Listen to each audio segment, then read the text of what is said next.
तो अब हम करेंगे जी 3 लूप में वाइब्रेशन। तो उसी स्प्रिंग को लिया हमने, ये आपके पास वही स्प्रिंग आ गया जी, और ये इसकी लेंथ वही है जी अब भी एल, हाँ लेंथ अब भी एल है। अब जब आपने इसको 3 लूप में वाइब्रेट किया तो ये एक लूप आ गया जी, ये दूसरा लूप आ गया जी, और ये तीसरा लूप आ गया। 3 लूप में ये वाइब्रेट कर रहा है। इस टाइम की जो फ्रीक्वेंसी होती है ना, जब 3 लूप पे वाइब्रेट करती है तो इसको हम कहते हैं थर्ड हार्मोनिक, और ओवरटून कौन सी होगी, ये सेकंड ओवरटून। ठीक है, तो जब एक लूप पे वाइब्रेट कर रही है तो फंडामेंटल फ्रीक्वेंसी, 2 लूप पे वाइब्रेट कर रही है तो सेकंड हार्मोनिक, 3 लूप पे वाइब्रेट हो रही है तो थर्ड हार्मोनिक। अगर ओवरटून में बोलें तो एक लूप में वाइब्रेट हो रही है तो फर्स्ट ओवरटून, 2 लूप पे फर्स्ट नहीं सेकंड ओवर फंडामेंटल फ्रीक्वेंसी जब एक लूप पे 2 लूप पे वाइब्रेट हो रही है तो फर्स्ट ओवरटून, और 3 लूप पे वाइब्रेट हो रही है तो सेकंड ओवरटून। ठीक है, तो ये ज़रा नाम याद कर लीजिएगा। अच्छा, अब 3 लूप पे वाइब्रेट हो रही है, इस टाइम पे जो फ्रीक्वेंसी निकलेगी उसको हम कहते हैं थर्ड हार्मोनिक या सेकंड ओवरटून। अब आप यहाँ नोट देखें कितने आ रहे हैं, 1 2 3 और 4, 4 नोट्स आ रहे हैं अब हमारे पास। हर 2 नोट्स के दरमियान आप जानते हैं डिस्टेंस कितना होता है, λ.2। तो यहाँ से यहाँ तक का हो गया λ.2, यहाँ से इस नोट तक का डिस्टेंस हो गया λ.2, और यहाँ से यहाँ तक का डिस्टेंस भी हो गया λ.2। यानी आपका ये जो स्प्रिंग की लेंथ है एल, ये अब इन 3 टुकड़ों में तकसीम हो गई। तीनों को ऐड कर दें, स्प्रिंग की लेंथ के बराबर हो जाएगा। तो L is equal to λ.2 plus λ.2 plus λ.2। इन सब तीनों फ्रैक्शंस को जब आप ऐड करोगे तो ये आपके पास आएगा कि 3 λ/2। अब इसमें से आपने वेवलेंथ निकालनी है जी, तो ये 2 जो है डिवाइड हो रहा है, इधर जाके एल के पास मल्टीप्लाई हो जाएगा, और ये 3 मल्टीप्लाई हो रहा है, एल के पास जाके डिवाइड हो जाएगा। ये इस टाइम की यानी कि थर्ड हार्मोनिक में जो वेवलेंथ होती है ये आ गई। अब हम फ्रीक्वेंसी निकालेंगे जी। फ्रीक्वेंसी का फॉर्मूला होता है F is equal to velocity divided by wavelength. क्योंकि ये 3 लूप्स में वाइब्रेट हो रही है, थर्ड हार्मोनिक है, तो हम इसको कहेंगे F3। अब इसमें आप ये वाली वेवलेंथ डाल दें, F3 is equal to velocity divided by wavelength की जगह आ जाएगा 2L डिवाइडेड बाय 3। अब वही बात जी, ये 3 जो है डिनोमिनेटर का डिनोमिनेटर है, डिनोमिनेटर का डिनोमिनेटर है, तो ये यहाँ आ जाएगा F3 इज इक्वल टू 3, और बाकी क्या बचा, V डिवाइडेड बाय 2L।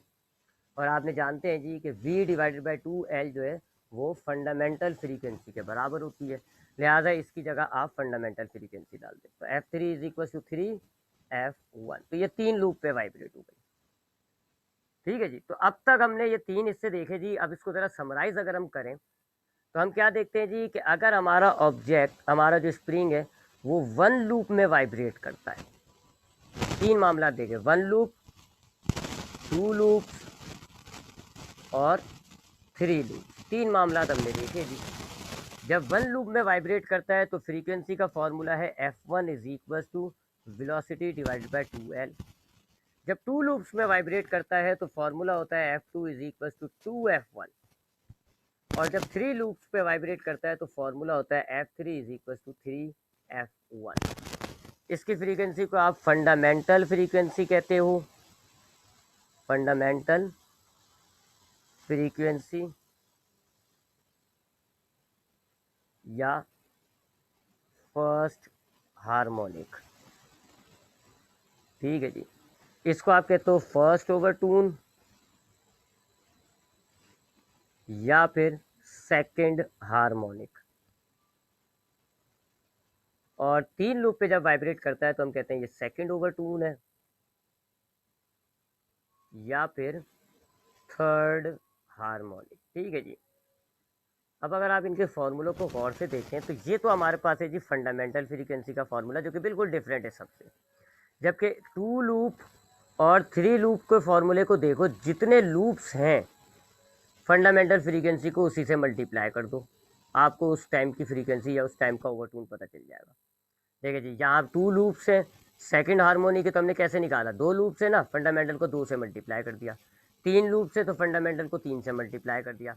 ऐसे अगर आप चलते जाएँ तो अगर आप सोचें अगर 4 लूप में वाइब्रेट कर रहा है आपका स्प्रिंग, तो उस टाइम की फ्रीक्वेंसी को आप कहोगे कि वो फोर्थ हार्मोनिक है, और उसका फॉर्मूला आप कैसे निकालोगे, 4f1। इसी तरह 5 लूप पे वाइब्रेट कर रहा है, तो आप क्या कहोगे कि उस टाइम की फ्रीक्वेंसी है जी फिफ्थ हार्मोनिक, और आप उसका फॉर्मूला कैसे निकालोगे, f5 is equal to 5f1। तो एक पैटर्न सर आ गया ना, एक पैटर्न आ गया, जितने लूप्स हैं फंडामेंटल फ्रीक्वेंसी को उसी नंबर से मल्टीप्लाई कर दो। जितने लूप्स हैं, देखें यहाँ 4 लूप है, हमने फंडामेंटल को 4 से मल्टीप्लाई किया, यहाँ 5 लूप है, फंडामेंटल को 5 से मल्टीप्लाई किया, यहाँ 2 लूप्स है, फंडामेंटल को 2 से मल्टीप्लाई किया, यहाँ 3 लूप्स है, फंडामेंटल को 3 से मल्टीप्लाई किया।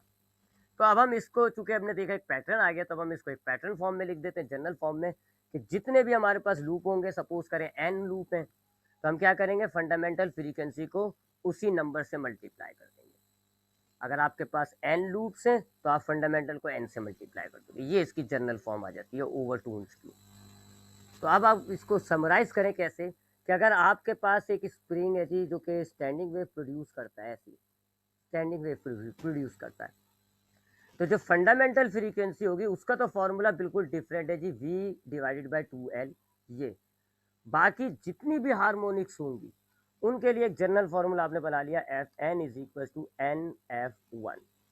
2 लूप, तो n की जगह 2 डाल दो।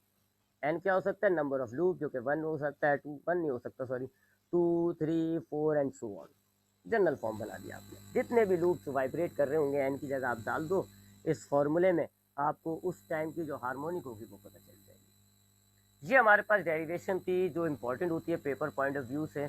तो आज की क्लास में हमने देखा स्टैंडिंग वेव्स क्या होती हैं, स्टैंडिंग वेव्स का मामला देखा जी, स्टैंडिंग वेव में नोड्स और एंटी नोड्स क्या होती हैं। फिर हमने देखा कि अगर स्टैंडिंग वेव 1 लूप में वाइब्रेट कर रही होती है, फंडामेंटल फ्रीक्वेंसी या फर्स्ट हार्मोनिक का इक्वेशन क्या है, v/2l। फिर सेकंड 2 लूप्स में वाइब्रेट कर रही होती है, तो उस टाइम की फ्रीक्वेंसी को हम कहते हैं सेकंड हार्मोनिक या फर्स्ट ओवरटोन, और फॉर्मूला क्या है, 2f1। 3 लूप में वाइब्रेट कर रही है तो उसको हम कहते हैं थर्ड हार्मोनिक, थर्ड हार्मोनिक कहते हैं या सेकंड ओवरटोन, और उसका फॉर्मूला क्या है, 3f1। तो हमने देखा जी, इसको समराइज किया तो हमने देखा एक तो पैटर्न बन गया कि जितने लूप्स में वाइब्रेट कर रहा है फंडामेंटल फ्रीक्वेंसी को उससे मल्टीप्लाई कर लो। तो हमने इसकी एक जनरल फॉर्म बना दी ये वाली, fn is equal to nf1। तो ये हमें डेरिवेशन में करना होता है, हमें एक फंडामेंटल निकालनी होती है, 2 ओवरटोन्स निकालनी होती है। एक फंडामेंटल निकालोगे आप, एक फर्स्ट ओवरटोन, एक सेकंड ओवरटोन, और उसके बाद फिर आप एक ये जनरल फॉर्म बना दोगे। ये हमारे पास स्टैंडिंग वेव का आज का टॉपिक था। अब इसमें आपको कोई सवाल